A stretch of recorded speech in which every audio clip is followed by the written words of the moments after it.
Ровно год назад сюда, в 19-ю отдельную мотострелковую бригаду, приехали эти парни из Чеченской Республики. 30 ребят сразу проявили себя как дисциплинированные, примерные солдаты. Призывники с первых дней интересовались военным делом и слушались старших по званию. Сегодня, спустя 12 месяцев, их провожают домой с честью и гордостью. Товарищи военнослужащие, товарищи гости, сегодня в нашей бригаде праздничный день.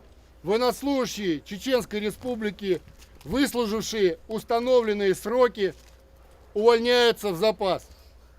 12 месяцев. Казалось бы, такой долгий, длительный срок, но как быстро они пролетели.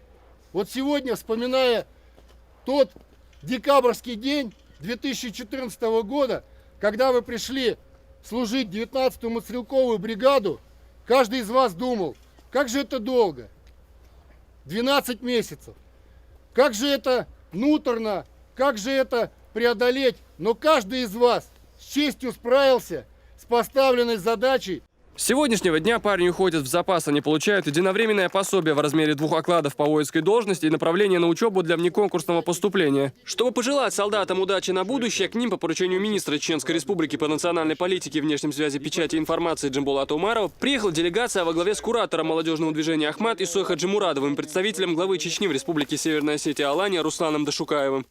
Товарищи бойцы, поздравляю вас с окончанием срочной военной службы.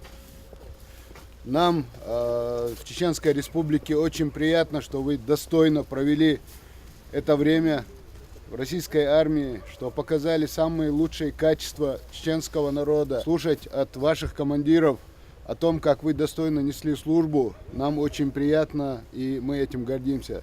Спасибо вам большое, спасибо за службу. И теперь настало время возвращаться к мирной жизни, активно участвовать в развитии Чеченской Республики. Ребята признаются, они ни секунды не жалеют, что прошли службу в рядах российской армии. Здесь они приобрели хороший жизненный опыт, а еще нашли новых верных товарищей.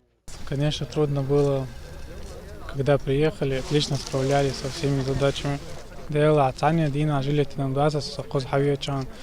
Здесь офицеры тоже хорошие, понимают, ты можешь к любому офицеру подойти и рассказать о своей там проблеме, то, что тебе надо, какие там документы, не документы, они тебе просто так, как твой товарищ, отвечают взаимностью.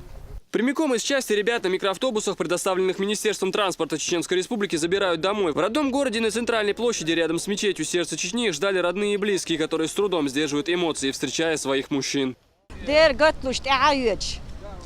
خز حجاج خز قار خز عنالديش كوزر شارع خز تعابيش خز خنداي عي قارم خز عنالدي ريس رسلان رمضان مسان ريج او ريزيو بغل باكر غولي بغدك دي чок замна. Все эти 30 парней попали под новый дебютный призыв из Чеченской Республики, который с этого года будет уже постоянным. В ближайшее время отслужившие ребята поступят в высшее учебное заведение. Асан Аль-Букаев, Муслим Тюпаев, Абубакар Абазов. Новости.